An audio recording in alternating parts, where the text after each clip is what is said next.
அனைவருக்கும் வணக்கம். பொதுத்தமிழ் 4 பிறத்துறை மாணவிகளுக்கு மட்டும். அலகு 1 எட்டுத்தொகை. பருவம் 4 அகநானூறு பாடல் 15. மகட்போக்கிய தாய் சொல்லியது. மாமூலனார் பாடல்.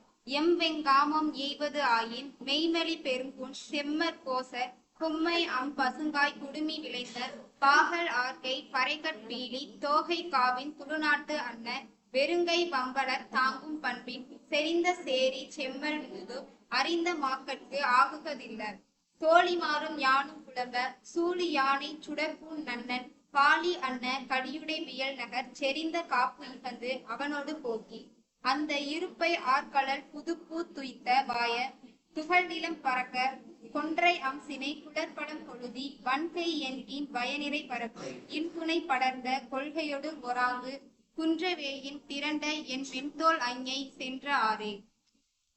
பாடலின் பின்புலமும் பொருள் முடிவும்.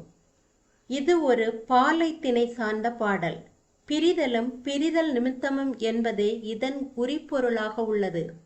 இங்கே தன்னை விட்டு பிரிந்து சென்ற தன் மகளை நினைத்து ஒரு தாய் வருந்தி கூறிய மொழியே இப்பாடலில் அமைந்துள்ளது. அதாவது கள ஒழுக்கத்தில் ஈடுபட்ட தலைவியின் காதல் அவளின் வீட்டாருக்கு தெரிய வரவே அவள் எச்சரிக்கப்படுகிறாள்.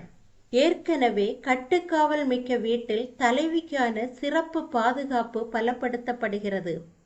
ஆனால் தலைவி கட்டுக்காவலையும் மீறி தப்பித்து தலைவனுடன் சென்று விடுகிறாள். தாயுள்ளம் பதறுகிறது. என் மகள் போகிற பாதை கடிய பாதையாக இருந்தாலும் வழியில் அடுத்தடுத்து நன்மக்கள் கொண்ட பழமையான ஊர்களை கொண்டதாக இருக்கட்டும், அவர்கள் வெறுங்கையுடன் வரும் அந்நியர்களையும் விருந்தினர் போல பேணி தாங்கும் பண்பினராக இருக்கட்டும் என தனக்குத்தானே பேசிக்கொள்கிற தாயின் கூட்டாக அமைந்திருக்கிறது இப்பாடல். மாமூலனார் இப்பாடலில் 2 வரலாற்று குறிப்புகளை கொடுத்திருக்கிறார். முதற்குறிப்பு துளுநாட்டை சேர்ந்த கோசர்களை பற்றியது. அவர்கள் வாய்மையை கைக்கொள்வதை தங்களின் பெருங்கொள்கையாக கொண்டவர்கள். மேலும் அவர்கள் தலைமை பண்பு மிக்கவர்கள் என்பதை செம்மல் கோசர் என்ற கூற்றால் குறிப்பிடுகின்றார். மேலும் துளுநாட்டு மக்கள் விருந்தோம்பலில் சிறந்தவர்கள் என்பதை குறிக்கும் வகையில் துளுநாட்டு மக்கள் வருங்கை வம்பலர் தாங்கும் பண்பினர் என்று கூறியிருப்பது போன்ற மக்களை கொண்டது ஆகுக என் மகள் செல்லும் வழி என்று தலைவியின் தாய் கூறுவதாக புலவர் படைத்திருக்கிறார். அடுத்து நன்னன் என்ற குறுநில மன்னனை பற்றி புலவர் குறிப்பிடுகிறார். நன்னனின் யானைப்படை மிக சிறந்தது என்பதையும் அவன் ஒளிவிடும் அணிகலன்கள் நிறைய பூண்டவன் என்பதையும் சூழி யானை சுடற்பூன் நன்னன் என்ற சொற்களால் குறிப்பிடுகிறார். நன்னனின் தலைநகர் பாலி என்னும் ஊர் அது கட்டுக்காவல் மிக்கது என்பதை பாலி என்ன கடியுடை வியல்நகர் என்ற சொற்களால் குறிப்பிடுகிறார். இத்தகைய செறிந்த காப்பையும் மீறி தலைவி சென்றிருக்கின்றாள். மாமூலனார் இப்பாடலில் 2 உள்ளுரைகளை அமைத்துள்ளார். கோசர்களின் துளுநாட்டை போல விருந்தினர்களை ஓம்பும் மக்களை பெருக என் மகள் சென்ற வழி என்கிறாள் தாய். அந்த துளுநாடு சோலைகளை கொண்டது. அச்சோலைகளில் மயில் ஆடும். அம்மயில்களின் பீலி எனப்படும் தோகைகள் பறை போன்ற கண்களை உடையன. மேலும் அம்மயில்கள் பாகல் பழத்தை விரும்பி உண்ணும். அப்பாகல் பழங்களோ உருண்டு திரண்டு வளர்ந்த பசிய காய்கள் தம் உச்சியில் இருந்து பழுத்து உண்டானவை. கொம்மையம் பசுங்காய் குடுமி விளைந்த பாகல் ஆர்க்கை பறைக்கண் பீலி தோகை காவன் துளுநாட்டு அன்ன என்பது புலவரின் வர்ணனை. கொம்மை வரிமுலை குமரியாம் எம் மகளான வெண்பாவை பழுத்த பாகலை போல பருவமடைந்து நிற்க கொத்திக்கொண்டு சென்று விட்டானே பறைக்கண் பீலி கொண்ட ஆண் மயிலை போன்ற ஆணழகன் ஒருவன் என்று புலம்புகின்றாள் தலைவியின் தாய். பாகல் என்பது பாகற்காய் என்னும் காயை குறிக்கும். பாகற்காய் கொடியை குறைக்கிறது. அடுத்து மகள் சென்ற வழியில் அவளை பேணி புறக்கும் நல்மாந்தர் இருக்கட்டும் என விரும்பி வேண்டுகிறாள் தாய். அந்த வழியில் வல்லிய கைகளை உடைய கரடிகள் கூட்டம் கூட்டமாக பரவி கிடக்குமாம். அவை கொன்றை மரத்தின் அழகிய கிளைகளில் பழுத்துள்ள குளர் பழங்களை கோதிவிட்டு நிலத்தில் தூசி பறக்க நடந்து திரியுமாம்.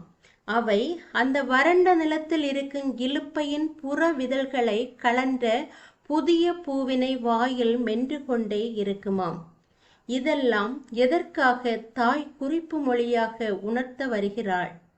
செழித்த நிலத்தில் தேனுண்டு மகிழ்ந்த கரடி கூட்டம் இன்று இந்த வறண்ட நிலத்தில் இலுப்பை பூவை மென்று கொண்டு திரிவது போல தந்தையின் செழிப்புமிக்க வீட்டில் இனிமையுடன் வாழ்ந்த தன் மகளுக்கு இன்று தலைவனுடன் வாழும் எளிய வாழ்க்கையும் இனிக்கின்றதோ? மென்தரையில் மெல்ல நடந்து திரிந்த மகள் இன்று வன்தரையில் கரடி போல புழுதி பறக்க நடந்து திரிகின்றாளோ? கொன்றையாய் பூத்திருக்கும் தாயையும் அதில் குளர்பழமாய் அண்டியிருக்கும் தோழிமாரையும் ஒதுக்கிவிட்டு செல்கிற கரடியை போல உதறி தள்ளிவிட்டு போனாளே என் மகள் என்று புலம்புகின்றாள். இப்பாடலில் மாமூலனாரின் சொல் நயம். இலுப்பை பூவை பற்றி சொல்ல வந்த புலவர் ஆர்கழல் புதுப்பூ என்கிறார். ஆர் என்பது ஆர்க்கு மலரின் புறத்தை இருக்கும் புல்லிய வட்டம். அது மூடியிருந்தால் அரும்பு இன்னும் மலரவில்லை என்று பொருள். ஆர்க்கு கலந்து கொள்ள உள்ளிருக்கும் இதழ் விரியும். பொதுவாக இதனை தலை அவிழ்தல், கூம்பு விடுதல் என்று கூறுவது உண்டு. இங்கு புலவர் மலர்தலை குறிக்க ஆர்கழல் என்ற புதிய சொல்லை பயன்படுத்துகிறார். இலுப்பை மரம் அப்போதுதான் பூக்க ஆரம்பித்திருக்கிறது. இதைத்தான் ஆர்கழல் புதுப்பூ என்கிறார்.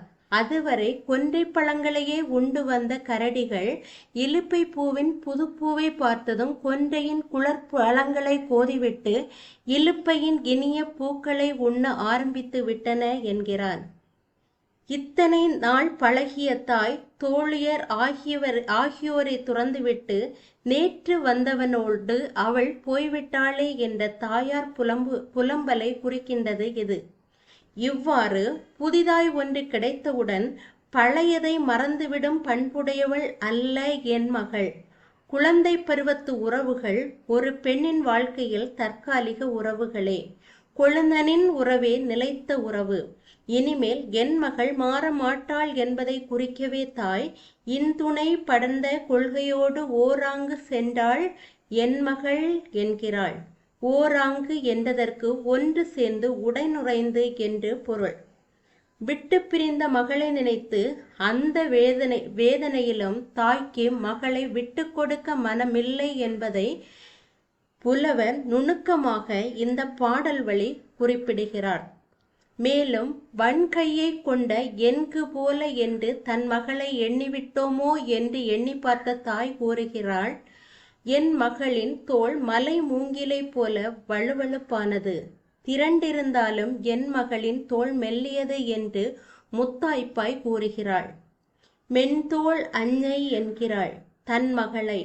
வெறும் இலுப்பை பூவை மென்று கொண்டு திரிகிற கரடியா இவள்? இல்லை இல்லை, தன் மனதுக்கு இனிய துணையை பற்றி படர்ந்திருக்கிறாள் அவள். கால்களில் தூசி பறக்க கண்டபடி பரவி கிடக்கின்ற கரடி அல்ல அவள். தன் தலைவனை வரித்து கொண்ட கொள்கையில் உறுதியாக நின்று அவனுடன் ஒன்றிணைந்து இருப்பவள் அவள்.